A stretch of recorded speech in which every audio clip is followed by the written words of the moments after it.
نیکیوں کا موسم بہار بنا کر عطا کیا ہے۔ میں نے پہلے بھی عرض کیا تھا کہ رمضان میں اللہ تبارک و تعالی بندوں کے اعمال کی قدر کو بڑھا دیتے ہیں، نفل کو فرض کا درجہ اور فرض کو 70 فرضوں کے برابر کر دیتے ہیں، بندوں کا اللہ تبارک و تعالی انعام بڑھا دیتے ہیں، ہماری ہر نیکی پر اللہ اجر بڑھا دیتے ہیں۔ یعنی اللہ تبارک و تعالی یہ مہینہ ہماری زندگیوں میں لا کر ہمارے لیے مغفرت کا بہانہ اور ہم پر رحمت کے نازل کرنے کا بہانہ بناتے ہیں کہ میرے بندوں کو میری رحمت کا، میری مغفرت کا حصہ مل جائے اور ان کی چھوٹی چھوٹی نیکیاں بھی بڑی نیکیاں بنا کر ان کو اجر عظیم عطا کیا جائے۔ ہمارا رب کتنا کریم ہے، کتنا محسن ہے، کتنا منعم ہے، کیسا احسان کرنے والا ہے مجھے اور آپ سے، اور رسول اکرم صلی اللہ علیہ وسلم کی اس پیاری امت سے کتنی محبت و شفقت فرماتا ہے۔ اللہ تبارک و تعالی اپنے ہر بندے سے 70 ماہوں سے زیادہ محبت کرتا ہے، اور اس امت سے، اس امت کے مسلمانوں سے بے پناہ اس کی محبتیں ہیں، اس کی عنایتیں ہیں۔ جو لوگ اللہ کو نہیں مانتے، رمضان کا مقدس مہینے کی قدر ان کو نہیں پتا، لیکن جو لوگ مانتے ہیں، ایمان رکھتے ہیں، ان کی زندگیوں میں تو بہار ہی بہار ہے۔ ہماری مسجدیں مصلیوں سے آباد ہیں، لوگ دن کی نمازوں کا، فرض نمازوں کا بھی اہتمام کرتے ہیں، اور رات میں تراویح میں اللہ کے کلام کو ذوق اور شوق کے ساتھ سنتے ہیں۔ قرآن مجید میں پروردگار عالم نے ارشاد فرمایا، شہر رمضان الذی انزل فیہ القرآن ہدی للناس وبینات من الہدی والفرقان۔ اللہ نے اس سے پہلی آیت میں روزے کا حکم دیا، میں نے پچھلی جمعہ اس پر مختصر سے روشنی ڈالنے کی کوشش کی۔ یہ اس کے بعد کی آیت ہے، اللہ تبارک و تعالیٰ نے اس مہینے کی ایک خاص صفت کو بیان کیا اور اس کی عظمت کو دوبارہ فرمایا۔ ارشاد فرمایا، شہر رمضان الذی انزل فیہ القرآن۔ ماہ رمضان یہ وہ مقدس مہینہ ہے جس میں قرآن پاک کو نازل کیا گیا۔ اس کی عظمت کا تعلق جہاں اللہ کی رحمتوں سے ہے، اس کی طرف سے بندوں سے کیے جانے والی مغفرت کے وعدوں سے ہے، اور بندوں کو جہنم سے خلاصی دینے سے ہے، اور اسی طرح صبر کا بدلہ جنت سے جو اس ماہ کا تعلق ہے، وہی اس ماہ کا خاص تعلق قرآن مجید سے ہے۔ اللہ کی عزت و جلالت کی قسم، دنیا میں جس کو بھی کامیابی ملی، اس امت میں جس کو بھی کامیابی ملی، اسے قرآن کی برکت سے کامیابی ملی۔ جس کو عزت نصیب ہوئی، میرے رب کی قسم، قرآن کی برکت سے اسے عزت نصیب ہوئی۔ یہ وہ قرآن ہے جو رشد و ہدایت کا سرچشمہ ہے، یہ وہ قرآن ہے جس کے ذریعے سے انسان اپنی دنیاوی زندگی میں اور اخروی زندگی کے لیے بھی راستہ پاتا ہے۔ یہ وہ قرآن ہے جو اچھے اور برے کی تمیز کرنا سکھاتا ہے۔ یہ وہ قرآن ہے جو انسان کو سیدھے راستے پر چلاتا ہے۔ یہ وہ قرآن ہے جو انسان کو فرش پہ رہنے والے انسان کو اللہ سے ملاتا ہے۔ اللہ کی معرفت، اللہ سے دوستی کرانے کا کوئی آج ذریعہ ہے تو یہ قرآن مجید ہے۔ قرآن مجید برکت کی بھی کتاب ہے، قرآن مجید ہدایت کی بھی کتاب ہے، قرآن مجید بیماریوں سے شفا کی بھی کتاب ہے، قرآن مجید جسمانی بیماریوں سے بھی شفا ہے اور روحانی بیماریوں سے بھی شفا ہے۔ یہ اللہ تبارک و تعالیٰ نے قرآن مجید میں یہ ساری باتیں جو میں نے اپنے الفاظ میں بیان کی نے مختلف جگہوں پر اس کو واضح طور پر بیان کیا. کہیں کہا ہدی للناس، کہیں کہا ہدی للعالمین، کہیں فرمایا ہدی للمتقین، یعنی سراپا ہدایت یہ اللہ کی کتاب ہے. بسم اللہ الرحمن الرحیم. الف لام میم ذالک الکتاب لا ریب فیہ. اللہ نے شروع میں ہی بیان کر دیا کہ یہ کتاب وہ ہے جس میں کوئی شک و شبہ نہیں، اور سارے جہانوں کے لیے میں نے اس میں ہدایت رکھی ہے. میں نے متقیوں کے لیے اس کو ہدایت کا ذریعہ بنایا ہے. اے لوگوں، ساری دنیا کے انسان اور لوگ ہدایت پانا چاہتے ہیں، راہ راست پر آنا چاہتے ہیں، کامیاب ہونا چاہتے ہیں. ہدی للناس، قرآن خود کہتا ہے، اللہ نے خود ارشاد فرمایا اس کو ہم نے ساری انسانیت کے لیے اس کو ہدایت کا سرچشمہ بنا دیا. شہر رمضان الذی انزل فیہ القرآن ہدی للناس، ساری انسانیت کے لیے اللہ پاک نے ہدایت کا ذریعہ اگر کسی کو بنایا، وہی قرآن جس کو ہم نے طاقوں میں سجا دیا، یہی وہ قرآن جس کو ہم نے الماریوں میں رکھ دیا، ہم نے جس کو اپنے گھر کے شو کیس میں سجا دیا، وہی قرآن ہے. وہ ہم سے کہہ رہا ہے کہ تم نے اس کو زینت بنا کے رکھ دیا ہے. قرآن گھر اور دکان کی اوپننگ میں تم نے استعمال کیا، بہو بیٹی کی جہیز میں دینے کے لیے تم نے استعمال کیا. اس قرآن کو تم نے قسمیں کھانے کے لیے رکھ چھوڑا. یہ قرآن ہم سے کہتا ہے تم نے مجھے کیا سمجھ لیا؟ میں تو تمہاری دنیا بھی ہوں، میں تمہاری آخرت بھی ہوں، میں تمہاری دنیا کی کامیابی بھی ہوں، میں تمہاری آخرت کی کامیابی بھی ہوں. ذرا اٹھاؤ، مجھ پر جو دھول مٹی ہے اسے صاف کرو، پڑھو یہی تو میں ہوں. اسے پڑھ کر ہی تو صحابہ نے پوری دنیا میں اپنے قدم جمائے تھے.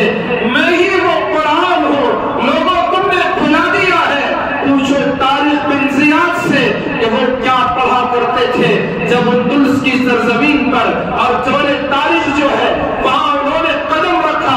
اسپین کی اس سرزمین پر جب طارق بن زیاد نے قدم رکھا، کوئی لاکھوں کروڑوں کا لشکر ان کے پاس نہیں تھا، صرف 7,000 سپاہی ان کے پاس موجود تھے. اور جیسے ہی انہوں نے اس جبل تاریخ پہ قدم رکھا تو اس کی برکت یہ ہوئی، وہاں کا جو حاکم تھا شکست کھا گیا، بھاگ نکلا. اپنے بادشاہ کو اس نے پیغام بھیجا کہ بادشاہ جہاں بنا پتا نہیں یہ لوگ کہاں کے ہیں، مجھے نہیں معلوم کہ ان کا وطن کیا ہے، ان کی اصلیت کیا ہے، اور مجھے یہ بھی نہیں پتا چل رہا ہے کہ یہ زمین سے نکل کر آئے ہیں یا آسمان سے اتر کر آئے ہیں. ہم ان کو شکست نہیں دے سکتے. ایسی یہ قوم ہے، ان کو اگر عزتیں ملی یا ان کے پاس ٹیکنالوجی تھی یا ان کے پاس کوئی سائنسی نئی ایجادات تھے، بڑے بڑے ہتھیار تھے، جی نہیں، وہ تو ٹوٹی ہوئی تلواروں سے لڑنے والے، وہ چھوٹے سے خنجروں سے حملہ کرنے والے، تیر و تلوار استعمال کرنے والے، لیکن ان کا رشتہ قرآن سے بڑا مضبوط تھا.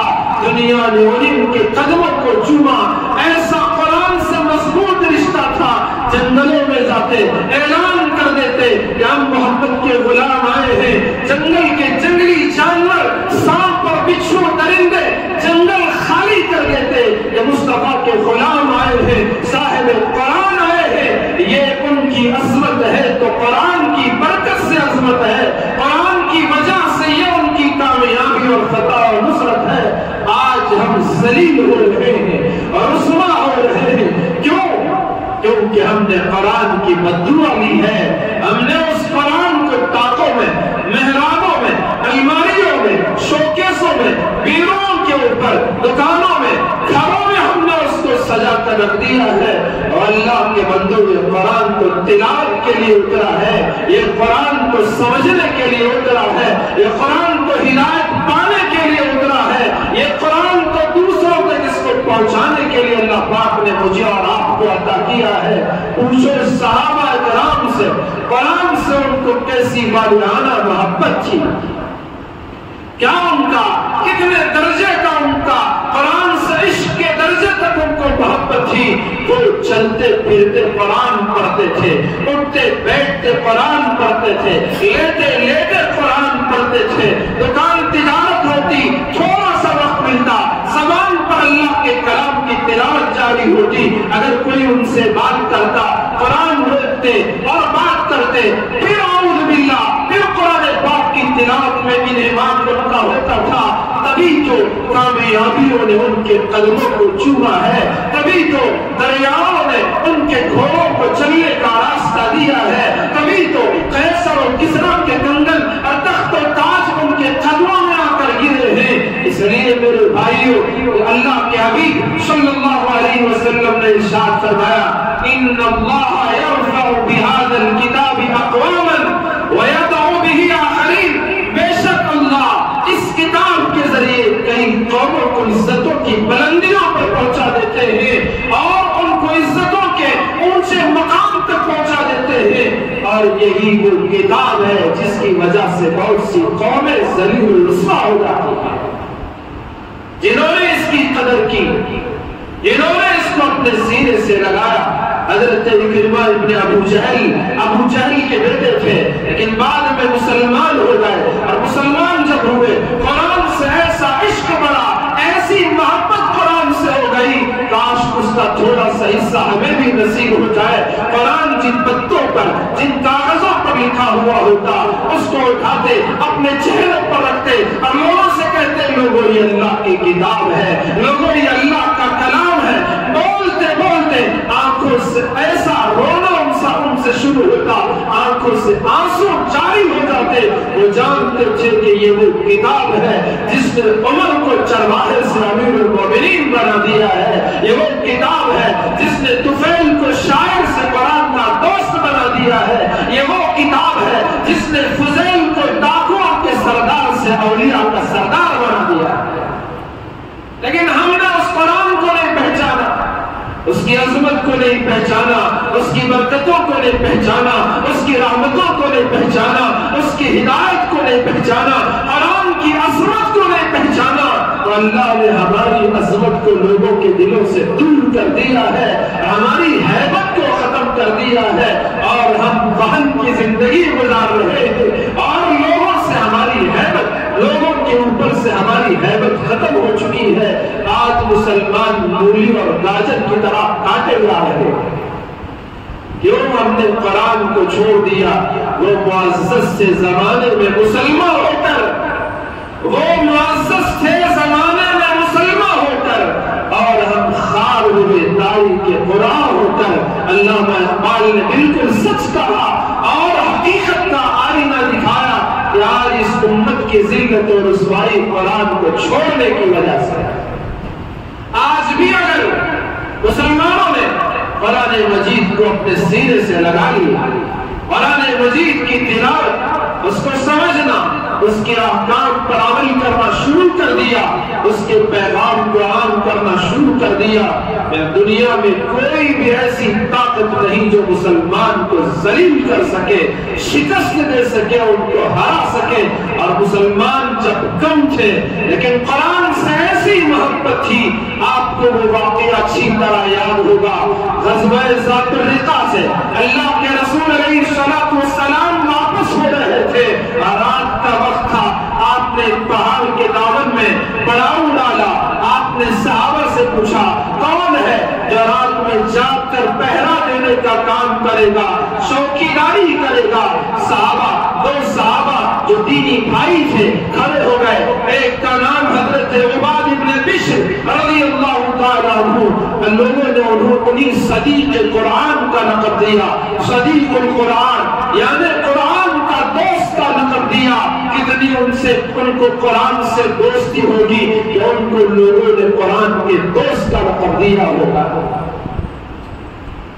کھڑے ہوئے اور ان کے دینی بھائی حضرت عمار ابن یاسر رضی اللہ عنہ کھڑے ہو کر فوراً انہوں نے عرض کیا، یا رسول اللہ آپ پہرا دینے کو تیار ہیں، آپ آرام کریں، صحابہ آرام کریں، غزوے سے واپسی ہے، تھکے ہوئے ہیں، آپ آرام کریں، ہم دونوں جاگ کر پہرہ داری کا کام کریں گے، چوکیداری کا کام کریں۔ رات کا سمے ہے، دونوں نے آپس میں مشورہ کیا۔ حضرت عباد بن بشر رضی اللہ عنہ نے اپنے ساتھی سے پوچھا ہم ایک کام کریں گے، دونوں اگر مل کر جاگیں گے تو ممکن ہے کہ رات ہوتے ہوتے ایک ساتھ نیند آ جائے، اور رسول اللہ نے جو خدمت کی ذمہ داری دی ہے، جو ڈیوٹی لگائی ہے، اس سے ہو سکتا ہے کہ آپ کو تاہی ہو جائے، دشمن حملہ آور ہو جائے، اس لیے ایک کام کریں گے کہ ہم آدھا حصہ کر لیں گے، آدھی رات آپ جاگو اور آدھی رات میں بیدار رہوں گا، کام بھی ہو جائے گا اور ہماری بھی پوری ہو جائے گی۔ عباد بن بشر نے حضرت عمار بن یاسر سے پوچھا بتاؤ تم آخری حصے میں جاؤ گے یا پہلے حصے کو پسند کرو گے؟ عمار بن یاسر نے جواب دیا میں رات کے آخری پہرے میں حصہ لوں گا اور رات کے آخری حصے میں بیدار رہ کر میں پہرے داری کا کام کروں گا۔ میرے بھائیوں، رات کا آخری حصہ اللہ کی خصوصی رحمتوں کے نازل ہونے کا حصہ ہے۔ رمضان کی ہر رات میں اور غیر رمضان کی ہر رات میں بھی تہجد کا وقت اللہ سے قرب کا وقت ہے، اللہ سے نزدیک ہونے کا وقت ہے۔ جو بندے رات کے اس حصے میں اٹھتے ہیں، اللہ کے سامنے کھڑے ہوتے ہیں، نماز پڑھتے ہیں، نماز میں قرآن کی تلاوت کرتے ہیں یا نماز سے بار قرآن پاک کی تلاوت کرتے ہیں، ان کے اس قرآن کی برکت سے فرشتے ان کے قریب ہوتے ہیں۔ رسول اکرم صلی اللہ علیہ وآلہ وسلم آپ اپنے کمرے سے باہر تشریف لائے، مسجد نبوی میں حاضر ہوئے، دیکھا ایک طرف صدیق اکبر تہجد کے وقت نماز میں کھڑے ہیں، دوسری طرف حضرت عمر بن خطاب وہ بھی نماز میں کھڑے ہیں۔ صدیق اکبر آہستہ قرآن پڑھ رہے ہیں اور عمر بن خطاب کو دیکھا بلند آواز سے قرآن کی تلاوت کر رہے ہیں۔ ہماری مسجدیں نمازیوں سے خالی ہوتی ہیں، ہم نے فرض نمازوں کا حال بھی بہت برا بنا دیا ہے۔ پوچھو صدیق اکبر سے کہ اس کی نیکیاں آسمان کے ستاروں سے زیادہ ہے، اس کی نیکیاں تو بے حد حساب ہے۔ اللہ کے نبی علیہ السلام نے جب بھی قوم کو کسی بھی کام پر ترغیب دی، سب سے پہلے کھڑے ہونے والے صدیق اکبر رضی اللہ تعالیٰ عنہ تھے۔ اتنی نیکیوں کے مالک، رات کا وقت ہے، تہجد میں کھڑے ہیں، نماز پڑھ رہے ہیں اور قرآن آہستہ پڑھتے ہیں، اور ادھر عمر بن خطاب کو رسول اللہ نے دیکھا کہ وہ زور سے بلند آواز سے قرآن پڑھ رہے ہیں۔ دونوں اپنی اپنی نماز سے فارغ ہوئے، آئے رسول اکرم صلی اللہ علیہ وسلم کے قریب آ گئے۔ آپ نے پوچھا ابو بکر تم اتنا آہستہ کیوں قرآن پڑھ رہے تھے؟ انہوں نے شاندار جواب دیا، کہنے لگے یا رسول اللہ میں اس کو سنا رہا ہوں جو سرگوشی کو بھی جانتا ہے، میں اس سے سرگوشی کر رہا ہوں جو دلوں کے بھید کو بھی جانتا ہے، تو مجھے اونچی آواز میں پڑھنے کی ضرورت نہ پیش آئی کیونکہ وہ سن رہا ہے۔ اللہ تو ہر چیز کو جانتا ہے، کالے پتھر پر چلنے والی کالی چونٹی کو دیکھنے والا اور کالی رات میں اس کالے پتھر پر چلنے والی کالی چونٹی کو دیکھنے والا، اس کے قدموں کی آہٹ کو سننے والا، اس کے دل و دماغ سے گزرنے والی خیالات اور اس کے دل سے گزرنے والے توہمات و تصورات کو جاننے والا میرا آپ کا خدا ہے۔ ہم کتنا آہستہ بات کریں وہ جانتا ہے، دل میں گزرنے والے خیالات کو بھی جانتا ہے، زور سے بولو تو بھی سنتا ہے۔ اسی نے کہا ادعوا ربکم تضرعا وخفیا، گڑ گڑا کر بھی تم اپنے رب سے مانگو، آہستہ بھی تم اپنے رب سے مانگو۔ ادعونی استجب لکم، میرے بندو جیسے بھی مانگو میں تمہاری پکار کو سن کر تمہارا جواب دیتا ہوں۔ جیسے بھی تم مجھے پکارو، آہستہ پکارو تو بھی میں سنتا ہوں، زور سے بلاؤ تو بھی میں سنتا ہوں، جس زبان میں بھی بلاؤ میں سنتا ہوں۔ اے خدا تو وہ ہے وہ اس کی بھی سنتا ہے جس کے منہ میں زبان بھی نہیں، بول بھی نہیں سکتا۔ اللہ کی ذات ایسی قدرتوں والی ہے۔ حضرت ابو بکر نے عرض کیا یا رسول اللہ میں اس کو سنا رہا تھا جو دلوں کے بھید کو جانتا ہے۔ حضرت عمر سے پوچھا عمر تم اتنے آواز سے کیوں پڑھ رہے تھے؟ انہوں نے بھی بڑا شاندار جواب دیا یا رسول اللہ میں اپنے آواز سے سونے والوں کو جگا رہا تھا اور شیطان کو بھگا رہا. قرآن تو شیطان کو بھگانے کا ذریعہ ہے. تہجد میں اجازت ہے آدمی آہستہ بھی پڑھ سکتا ہے اور زور سے بھی پڑھ سکتا ہے. اجازت ہے نفل نماز میں تلاوت کو آہستہ بھی کر سکتا ہے بلند آواز سے بھی کر سکتا ہے. دونوں دو طرح سے قرآن مجید سے مسجد کو آباد کر رہے ہیں اور اپنی نماز میں وہ قرآن مجید کی تلاوت کر رہے ہیں. اور صحابہ کا جنون یہ ایسا تھا کہ وہ خوب تلاوت کرنے والے تھے. حضرت حسین بن حذیر رضی اللہ تعالی اپنے گھر میں جہاں ان کے اناج ڈالنے کی جگہ جسے عربی میں مربت کہتے ہیں وہاں کھڑے ہوئے قرآن پاک پڑھنا شروع کر لیا. پڑھتے رہے آواز اونچی ہوئی اور ان کا جو گھوڑا پیدا ہوا تھا وہ بدکنے لگا ناچنے لگا. ان کے بیٹے کا نام یحییٰ تھا اور وہ اس گھوڑے سے قریب ہی سو رہا تھا. تو ان کو دل میں خیال آیا کہ گھوڑا ناچ رہا ہے کہیں ایسا نہ ہو کہ وہ میرے بچے کو کھل نہ دے کچل نہ دے. چھوٹا سا بچہ تھا یحییٰ. تو اس خیال سے انہوں نے اپنی آواز پست کر لی اور پڑھتے پڑھتے پھر آواز بلند ہو گئی. قرآن ایک بہت جنون کی چیز ہے. جن کو قرآن سے عشق ہوتا ہے محبت ہوتی ہے وہ اتنا قرآن پڑھتے ہیں. اور قرآن اللہ کے نبی علیہ السلام نے ایک حدیث قدسی میں ارشاد فرمایا من شغلہ القرآن عن ذکری و مسئلتی آتیتہ افضل ما اعطی السائلین. مانگنے والے مجھ سے مانگ کر اتنا نہیں لیتے جتنا قرآن پڑھنے والا مانگے بغیر مجھ سے اتنا لے لیتا ہے. اللہ نے فرمایا میں قرآن پڑھنے والے کو ہمیشہ قرآن میں مشغول رہنے والے کو مانگنے والوں سے افضل عطا کرتا. قرآن کا جنون ایسے ہی ہے جب جس کو قرآن کا جنون لگتا ہے محبت بڑھ جاتی ہے اس کی زندگی ہی پھر قرآن ہے. وہ چلتا پھرتا قرآن بن جاتا ہے. اسے پڑھنے میں مزہ آتا ہے. آج جیسے ہم کو اخبار پڑھنے کی دلچسپی اور روزانہ ٹیلی ویژن پر نئی نئی تازہ نیوز بریکنگ نیوز دیکھنے کی دلچسپی ہے. سیاست فلاں اسٹیٹ میں کیا ہو رہا ہے ملک میں کیا ہو رہا ہے کون سی پارٹی کو اکثریت ملنے والی ہے کیا حالات اس کا ایک جنون اسی کے پیچھے پڑے رہنے والے ان کو جیسے اس میں مزہ آتا ہے. اور اسی طرح کچھ لوگ کرکٹ کے دیوانے پتہ نہیں اب بھی کوئی لیگ چل رہا ہوگا نوجوان اس کے دیوانے ایک سکس پر یہ پٹاخے پھوڑتے اچھلتے کودتے. ارے بندے تیری زندگی میں بھی تو ایک ایسا وقت لے آ کہ جس میں تو اپنی زندگی میں چھکا لگا اور کامیاب ہوگا.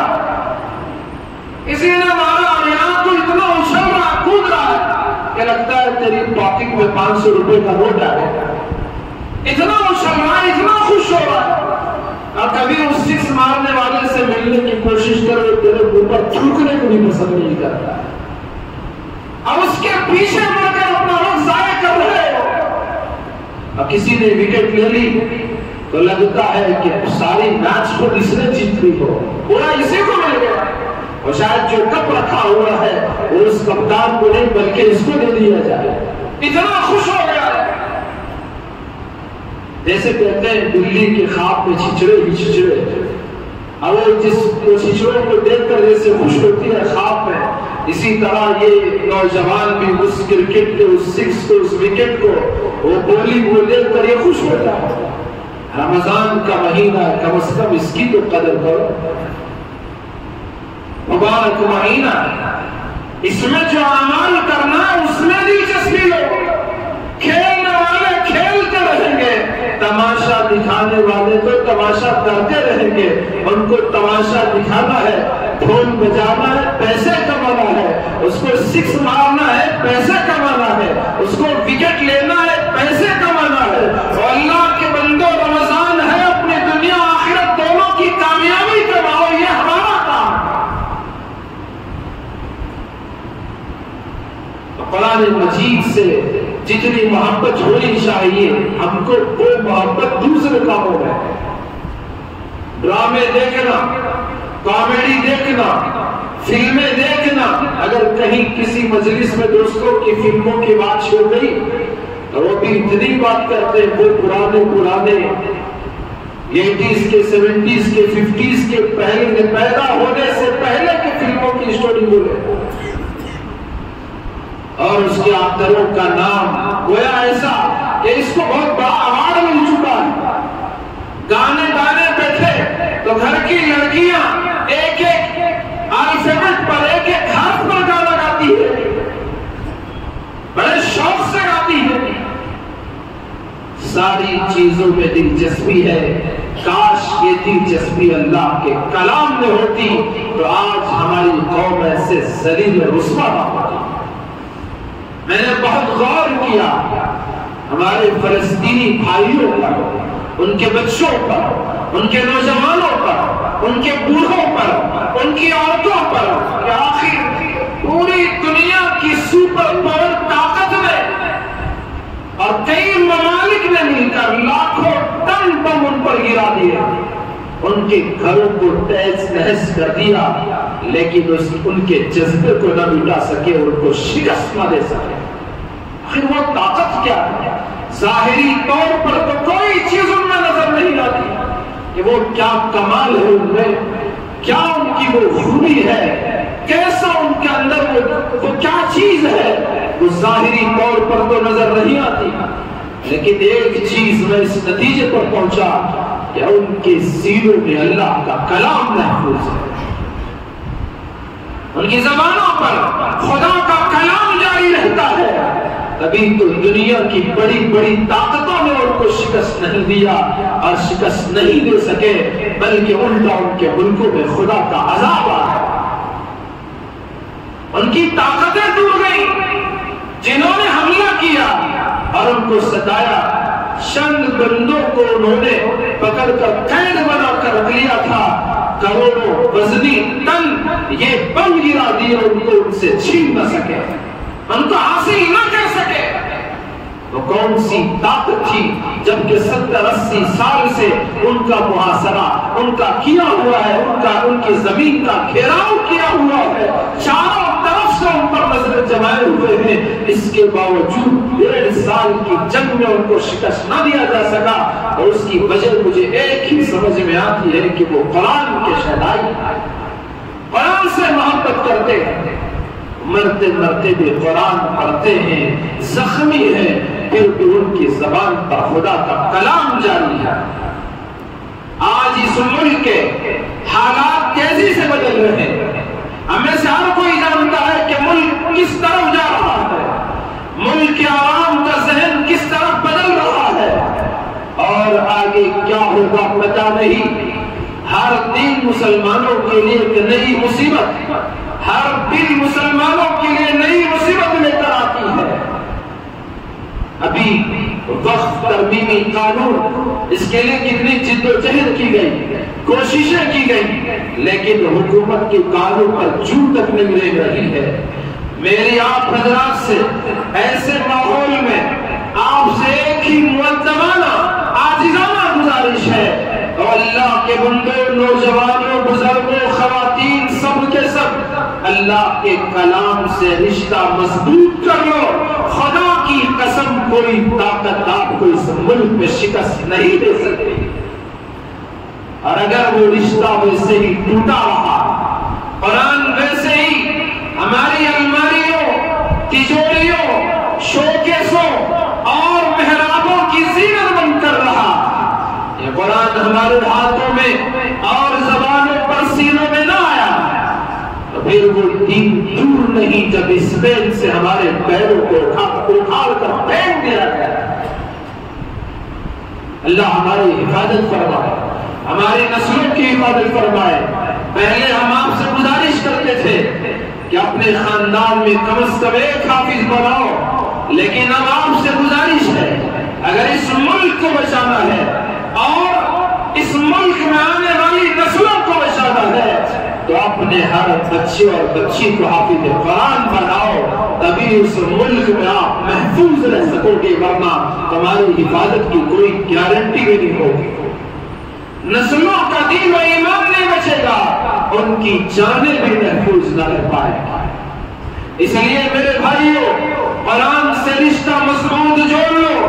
اسید ابن حضیر رضی اللہ تعالیٰ عنہ وہ تلاوت کرتے، تلاوت میں آواز بلند ہوتی چلی جاتی، اور اس کی وجہ سے ان کا جو گھوڑا بندھا ہوا تھا وہ بھدکنے لگتا، ان کا جو بیٹا پاس لیتا ہوا تھا، ان کو خدشہ ہوتا کہیں اس کو کچل نہ دے، اس کے جان کو خطرہ نہ ہو، اس لیے اپنی آواز دھیمی کر لیتے، پھر پڑھنے کا شوق ہوتا، پڑھتے پڑھتے وہ جنون چڑھتا اور آواز بلند ہوتی، پھر وہ گھوڑا بھدکنے لگتا۔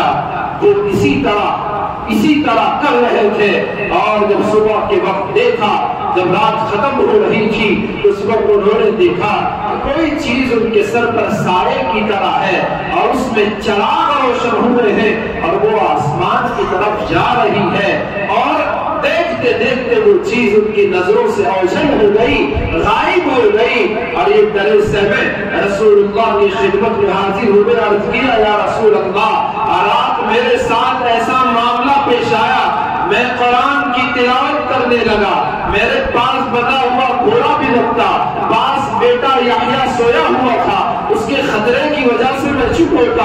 اللہ کے نبی فرماتے پڑھتے رہو پڑھتے رہو، پھر وہ کہتے یا رسول اللہ، پھر میں نے پڑھنا شروع کیا، پھر گھوڑا بھدکنے لگا، میں خاموش ہوا۔ اللہ کے نبی فرماتے پڑھتے رہو پڑھتے رہو، پھر وہ کہتے یا رسول اللہ، پھر میں نے پڑھنا شروع کیا، وہ گھوڑا ویسے ہی بھدکنا شروع ہوا۔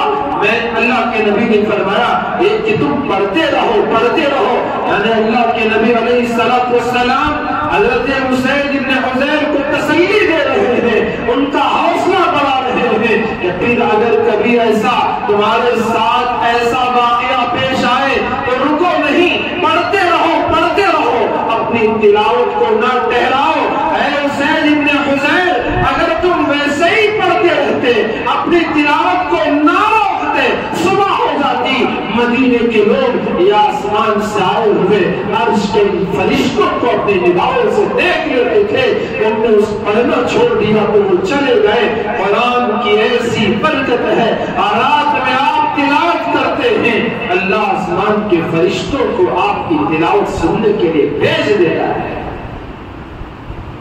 عرب کے وہ مشہور لوگ جن کی زبان عربی فصاحت و بلاغت میں مشہور تھے، بڑے بڑے شاعر تھے، حضرت صدیق اکبر رضی اللہ عنہ اپنے گھر کے صحن میں قرآن پاک رات میں تلاوت کرتے، دن میں جو ان سے دشمنی کیا کرتے تھے، دن کے اجالے میں جو ان کی جان پہ ہو چکے تھے، ان کو مارنے پہ تلے ہوئے تھے، رات کے اندھیرے میں چھپ چھپ کر ان کا قرآن سننے کے لیے ان کے گھر کے اطراف جمع ہو جائے۔ یہ قرآن ہے، دشمن بھی قرآن سننے پر مجبور ہو جائے، اور مسلمان ہے کہ قرآن سننے کے لیے تراویح کے وقت میں باہر گاڑیوں میں، کاروبار میں، دکان میں، اپنی تجارت میں، اپنے گھر میں، اپنی خوشیوں میں مصروف ہے۔ اے اللہ کے بندو، یہ قرآن ایسی اس طرح سے اس کو ترک کرنے کے لیے نہیں اتارا گیا۔ اللہ کے نبی علیہ السلام کا وہ جملہ جو قیامت کے میدان میں رسول اکرم صلی اللہ علیہ وسلم اللہ کی بارگاہ میں عرض کریں گے، قرآن مجید نے اس جملے کو اپنے اندر سما لیا ہے۔ آپ یہ اندازہ لگائیں، تلاوت کرتے ہوئے دل کانپتا ہے، پڑھتے ہوئے ڈر محسوس ہوتا ہے، سنتے ہوئے ڈر محسوس ہوتا ہے۔ رسول اکرم صلی اللہ علیہ وسلم رب کے حضور کہیں گے یا ربی، اے میرے پروردگار، ان قومی، یہ میری قوم کے لوگ، یہ میری قوم کے لوگ اتخذوا هذا القرآن مہجورا، انہوں نے قرآن کو اپنے پیچھے ڈال دیا تھا۔ ہمارے بارے میں کہیں جو لوگ قرآن کو چھوڑ دیے ہیں، قرآن سے رشتہ توڑ چکے ہیں، قیامت کے میدان میں پروردگار کے سامنے رسول اکرم صلی اللہ علیہ وسلم کا یہ جملہ ہوگا کہ ان لوگوں نے قرآن کو چھوڑ دیا تھا، اور ہم سمجھتے ہیں کہ ہم مسلمان ہیں، ہم بڑے اچھے لوگ ہیں، نمازی ہیں، روزے دار ہیں، لیکن تراویح میں ہم پہنچنے کھڑے ہونے کو دل نہیں کرتے۔ قرآن مجید اگر تراویح میں امام تراویح نے تھوڑا سا ٹہل کر پڑھ لیا، کیا ہے کہ لوگ ذرا جلدی پڑھیں، جلدی ختم کرو، کاروبار میں جانا، پیروں میں دکھتا ہے، وہ نوجوان جو فلم کی قطار میں، وہ ٹاکیز کی لائن میں کھڑے ہو کر نئے فلم کے ریلیز پر وہ ٹکٹ خریدتے ہوئے اسے پیروں میں درد نہیں ہوتا، قرآن سنتے ہوئے اسے پیروں میں درد محسوس ہوتا ہے۔ وہ قوم کے بوڑھے جنہیں شادی محلوں میں بفے سسٹم میں کھانا لینے کی لائن میں کھڑے ہوتے ہوئے پیروں میں درد محسوس نہیں ہوتا، قرآن سننے میں پیروں میں درد محسوس ہوتا ہے۔ میں ان لوگوں کی بات نہیں کر رہا ہوں جو واقعتاً معذور ہیں، ان کے پیروں میں مجبوری ہے، درد ہے، تکلیف ہے، اللہ کی طرف سے رسول اللہ نے اجازت دی، کھڑے ہو کر نہیں پڑھ سکتے تو بیٹھ کر پڑھو، لیکن قرآن تو اطمینان سے سنو۔ اتنی تیزی سے قرآن سننے کا مزہ ہی کیا ہے؟ آپ کو کچھ بھی نہ سمجھ میں آئے، کچھ تو قرآن کے الفاظ کو سمجھ میں آئے کہ تراویح میں پڑھانے والے کیا قرات کر رہے ہیں، کون سا سورہ ہے، کون سا پارہ ہے، کیا رکوع ہے، چلو وہ بھی نہیں تو کم از کم کیا پڑھ رہا ہے وہ تو اچھی طرح سے سن بھی لے۔ یہ ہے قرآن ایک مہینے میں 20 رکعت تراویح میں، پورے مہینے میں 1 گھنٹہ 1.5 گھنٹہ ہم سے کھڑا نہیں ہوتا قرآن کے لیے۔ اس قرآن کے لیے حدیث پاک میں آیا اللہ تبارک و تعالیٰ قرآن کو ایک حسین نوجوان کی شکل میں قیامت میں اٹھائے گا، اور یہ حسین نوجوان اللہ سے ان لوگوں کے بارے میں سفارش کرے گا جو ہمیشہ قرآن پڑھا کرتے تھے، قرآن سنا کرتے تھے۔ اللہ سے کہے گا پروردگار یہ لوگ دن میں رات میں جاگ کر قرآن پڑھتے تھے، انہوں نے میرا حق ادا کر دیا ہے، اس لیے مولا تو ان کی مغفرت فرما۔ رسول اللہ صلی اللہ علیہ وسلم نے ارشاد فرمایا کہ بھی کسی نبی مرسل اور کسی مقرب فرشتے کی سفارش کو اللہ اتنا قبول نہیں کرے گا جتنے قرآن کی سفارش کو اللہ قبول کرے گا۔ تو اس لیے قرآن مجید پڑھنا آتا ہے تو خوب پڑھو، اگر نہیں پڑھنا آتا سیکھنے کی کوشش کرو، سیکھ کر قرآن پڑھو۔ آج 2 گھنٹے اس ایک صفحے کو پڑھنے کو لگیں گے، کل 1 گھنٹے میں اس صفحے کو پڑھیں گے، پرسوں آدھے گھنٹے میں پڑھیں گے، اس کے بعد 15 منٹ میں، پھر 7 منٹ میں، پھر 3 منٹ میں، پھر 1 منٹ میں آپ کا وہ صفحہ پورا ہو جائے گا جو کبھی آپ نے 2 گھنٹے لگا کر اس کو پڑھا۔ یہ ہے قرآن۔ وَلَقَدْ يَسَّرْنَا الْقُرْآنَ لِلذِّكْرِ فَهَلْ مِن مُّدَّكِرٍ، تحقیق کہ ہم نے قرآن کو آسان کر دیا ہے نصیحت حاصل کرنے والے کے لیے، یاد کرنے والے کے لیے، پڑھنے والے کے لیے۔ پڑھتے جاؤ، خود بخود اللہ پاک اس کو آسان کرتا چلا جائے گا۔ قرآن ہی اپنے راستے آپ کو بتائے گا۔ قرآن مجید جتنا پڑھو گے زندگیوں میں اتنا سکون آئے گا۔ آپ پوچھیں حافظ قرآن سے، اس کی تنخواہ کم ہے لیکن زندگی میں وہ تم سے زیادہ پرسکون رہتا ہے، اور اس سے پوچھو اس کے سکون کی وجہ وہ نہیں جسے ہم نے تلاش کیا، پیسہ، روپیہ، گھر، دولت، جی نہیں، اس کے سکون کی وجہ اس کے سینے میں رہنے والا خدا کا کلام ہوتا ہے، اس کے سکون کی وجہ اس کی زبان پر جاری خدا کا قرآن ہوتا ہے، اسی لیے وہ سکون سے جیتا ہے، وقار سے معاشرے میں رہتا ہے، اور کسی کے سامنے اپنے سوال کا ہاتھ نہیں پھیلاتا۔ کسی حافظ قرآن کو آپ نے کسی مسجد کے باہر مانگتے ہوئے دیکھا ہے؟ کتنے لوگ ہیں جو مانگتے ہیں، بھیک مانگتے ہیں، لیکن جس کے سینے میں قرآن ہوتا ہے اللہ اس کو ایسی عزت، ایسا وقار، ایسا سکون عطا کرتے ہیں کہ زندگی میں اللہ اس کو کسی کا محتاج نہیں بناتا، وہ رب کا محتاج بنا رہتا ہے، کسی اور کے سامنے دست سوال نہیں پھیلاتا، وہ مانگنے کے لیے ہاتھ کسی کے سامنے آگے نہیں بڑھاتا۔ بات کہیں سے کہیں چلی گئی۔ کچھ لوگ یہ بھی کہتے ہیں قرآن مجید سمجھ کر پڑھے تو فائدہ ہے، بنا سمجھے پڑھے تو کچھ فائدہ نہیں۔ میں نے آپ کے سامنے ایک حدیث پڑھی، رسول اکرم صلی اللہ علیہ وسلم نے ارشاد فرمایا من قرأ حرفا من کتاب اللہ، جو اللہ کی کتاب کا ایک حرف پڑھتا ہے فَلَهُ بِهِ حَسَنَةٌ، اس کے عوض میں اسے ایک نیکی دی جاتی ہے۔ ایک نیکی، رسول اللہ نے فرمایا لا اقول الف لام میم حرف، وہ ایک نیکی کا بدلہ اللہ تبارک و تعالیٰ پڑھا کر 10 کر دیتا ہے۔ والحسنۃ بعشر امثالها، ہر ایک نیکی اللہ کے یہاں 10 ہوتی ہے۔ تو معلوم یہ ہوا کہ قرآن مجید کے ہر حرف پر کتنی نیکیاں؟ 10 نیکیاں ملتی ہیں۔ آگے رسول اللہ نے واضح فرمایا لا اقول الف لام میم حرف، میں یہ نہیں کہتا کہ الف لام میم پورا ملا کر ایک حرف ہے، بلکہ الف ایک حرف ہے، لام ایک حرف ہے اور میم ایک حرف ہے، اور 3 یہ حرف ہوئے تو 30 نیکیاں صرف الف لام میم پڑھنے پر ملتی ہیں۔ پورا قرآن پڑھنے پر خدا کی طرف سے کیا انعام ملتا ہوگا، کیا احساس اللہ کی طرف سے ملتا ہوگا۔ اللہ پاک اس بندے کا کیسا اکرام کرتے ہوں گے جو قرآن پاک کو بار بار پڑھتا ہے، بار بار تلاوت کرتا ہے۔ حضرت عبداللہ ابن عمر رضی اللہ عنہ، جو صرف انہوں نے سورہ بقرہ 8 سال میں انہوں نے یاد کیا۔ کتنے سال؟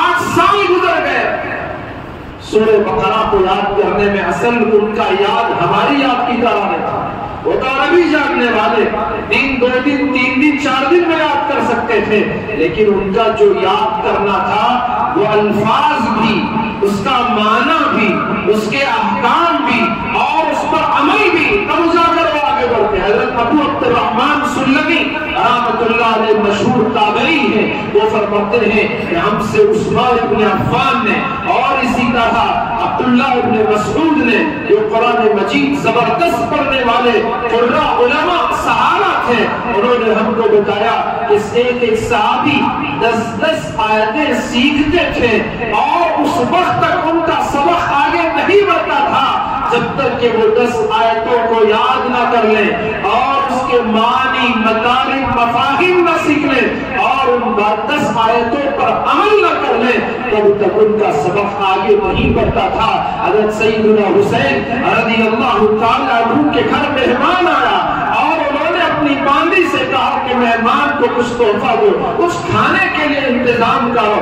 اندر باندی گئی، وہ شوربہ تھا، اسی کو گرم کیا، وہ اندر لا رہی تھی، دہلیز سے اندر آتے ہوئے اس کو ٹھوکر لگی اور اس کا جو کٹورا تھا پیالہ وہ نیچے گر گیا۔ اس کی گرم چھینٹیں حضرت حسین رضی اللہ عنہ کے اس کپڑے پر بھی، جسم پر بھی لگی۔ گرم شوربہ، گرم پانی جب کسی پر پڑتا ہے تو داغ کر دیتا ہے اور اس سے بہت زیادہ تکلیف ہوتی ہے۔ ان کو بہت غصہ آیا، بڑے غصے سے وہ اس باندی کی طرف دیکھنے لگے۔ وہ باندی بھی پہچانتی تھی، اپنے آقا کے مزاج کو جانتی تھی، ان کے قرآن سے محبت کو جانتی تھی۔ اس نے فوراً قرآن پڑھنا شروع کیا، وَالْكَاظِمِينَ الْغَيْظَ، غصے کو پی جانے والے۔ فوراً حضرت حسین نے فرمایا میں نے اپنا غصہ پی لیا۔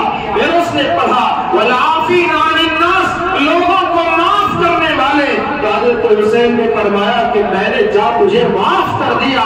اس نے آگے پڑھا وَاللَّهُ يُحِبُّ الْمُحْسِنِينَ، اللہ تو نیکوکاروں سے محبت کرتا ہے، احسان کرنے والوں کو پسند کرتا ہے۔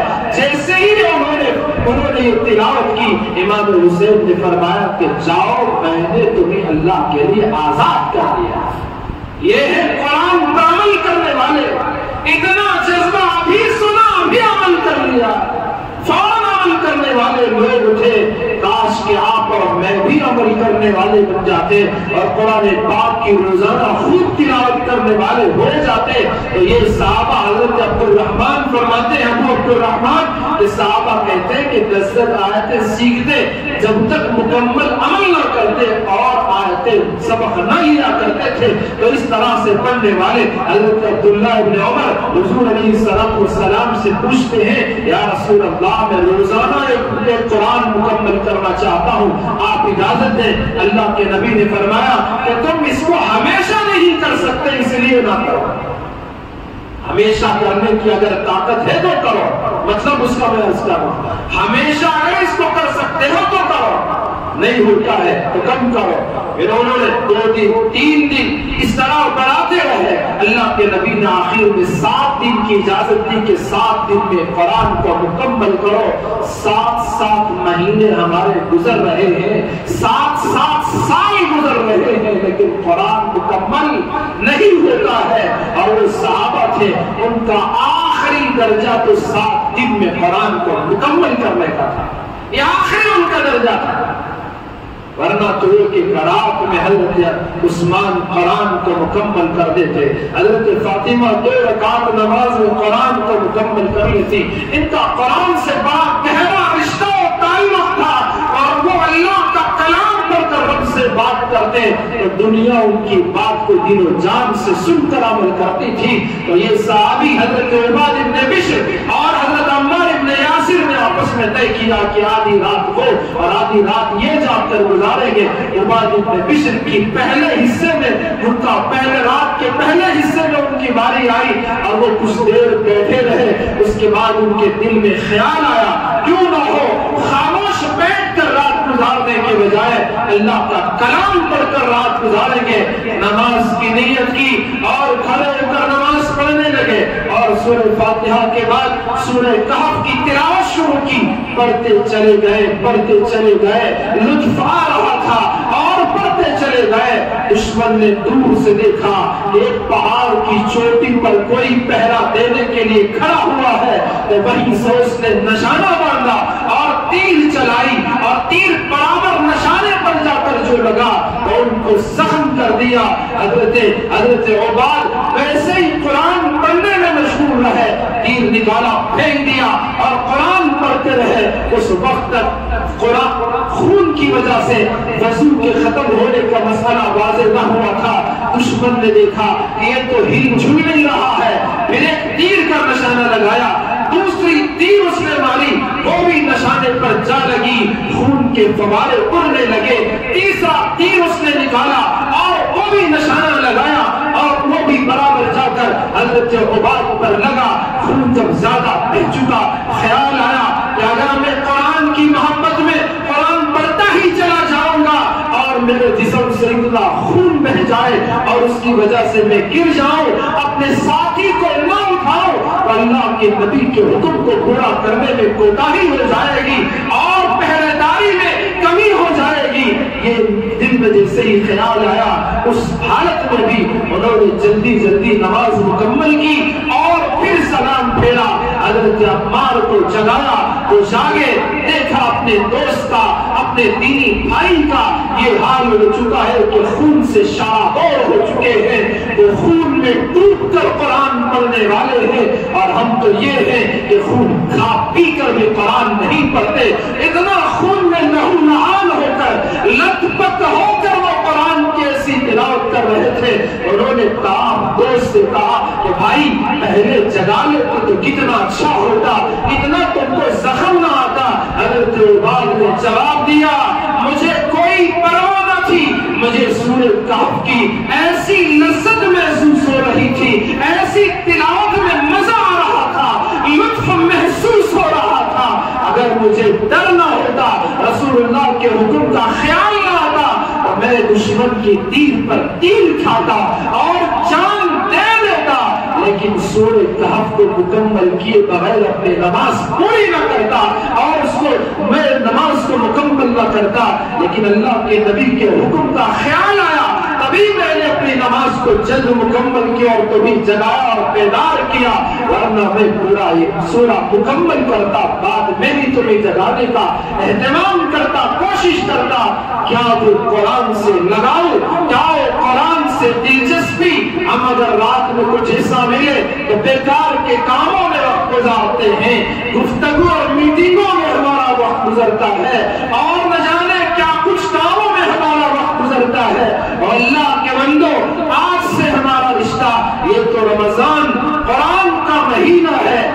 مہینے میں قرآن سے رشتے کا آغاز کرو، خدا کی قسم تمہاری زندگیوں میں سکون کا آغاز ہوگا۔ قرآن سے محبت کرو، خدا کی قسم قرآن والا خدا تم سے محبت کرے گا۔ آپ قرآن مجید والے بن جاؤ، خدا کی قسم تم خدا والے بن جاؤ گے۔ تم قرآن مجید کو سینے سے لگا لو، اللہ کا رحمت کا سینہ تمہیں اپنے سینے سے لگا لے گا۔ تمہاری راتیں قرآن کے ساتھ گزار لو، خدا کی قسم عرش والا اپنے عرش کے فرشتوں کو تمہاری راتوں میں تمہارے پاؤں کے پاس بھیج دے گا۔ تمہاری زبان سے قرآن کو سننے کے لیے وہ زمین پر اتار دے گا۔ تم دن میں قرآن پڑھو، اللہ رحمت کی بارش کر دے گا، تمہیں نیکیاں بھی ملے گی، تمہاری ضرورتیں بھی پوری ہوگی۔ اگر کوئی کام پورا نہیں ہو رہا ہے، آپ پریشان ہیں اس کی وجہ سے، میں آپ کو اللہ کے گھر میں مبارک گھڑی میں، مبارک دن میں، مبارک مہینے میں اور روزے کی حالت میں بیٹھ کر گارنٹی دیتا ہوں، قرآن پڑھنا شروع کرو، تمہاری پریشانی بھی ختم ہو جائے گی اور کام بھی پورا ہو جائے گا۔ اگر بیٹی کا رشتہ نہیں ہو رہا ہے، اس کو قرآن والی بنا دو، تم بھی قرآن والے بن جاؤ، اللہ اس کا انتظام کر دے گا۔ تجارت میں رکاوٹ ہے، قرآن سے رشتہ چھوڑ لو، اللہ اس مسئلے کو حل کر دے گا۔ کوئی بھی زندگی کا مسئلہ ہو، ہمارا ہر زندگی کا ہر مسئلہ اللہ نے قرآن مجید میں اس کے ذریعے سے حل رکھا ہے۔ تو میں یہ بات عرض کر رہا تھا، کچھ لوگ کہتے ہیں سمجھ کر پڑھو تو ہی فائدہ ہے۔ ہاں یہ بات ضرور ہے، قرآن کا حق ادا ہوتا ہے چار کاموں سے، ایک تلاوت سے، دوسرا سمجھنے سے، تیسرا اس پر عمل کرنے سے اور چوتھا اس کے پیغام کو عام کرنے سے۔ لیکن اس کا مطلب یہ نہیں کہ سمجھے بغیر تلاوت کا کوئی فائدہ نہیں۔ رسول اللہ نے فرمایا الف لام میم پر 30 نیکیاں، تفسیر کی ہر کتابیں اٹھا لیں، آپ ترجمے کے قرآن کی تمام کتابیں اٹھا لیں، الف لام میم کے نیچے قرآن کا ترجمہ کرنے والے، تفسیر لکھنے والے لکھ رکھے ہوں گے اللہ اعلم بمرادی، اس کی مراد کو اللہ ہی بہتر جانتا ہے۔ جس لفظ کا ترجمہ نہیں معلوم، حضور نے اسی لفظ کا اسی حرف کے بارے میں فرمایا الف لام میم پڑھو تو 30 نیکیاں ملتی ہیں۔ تو اس کی تلاوت بھی فائدے سے خالی نہیں۔ اللہ کرے کہ ہم کو یہ باتیں سمجھ میں آ جائے، مجھے بھی آپ کو بھی قرآن سے مضبوط رشتہ کرنے اور اسی سے اپنی زبانوں کو معطر رکھنے اور اپنے سینوں میں قرآن کو محفوظ رکھنے کی ہم سب کو توفیق عطا فرمائے۔ آمین ثم آمین، وآخر دعوانا الحمدللہ رب العالمین۔ حاضرین کرام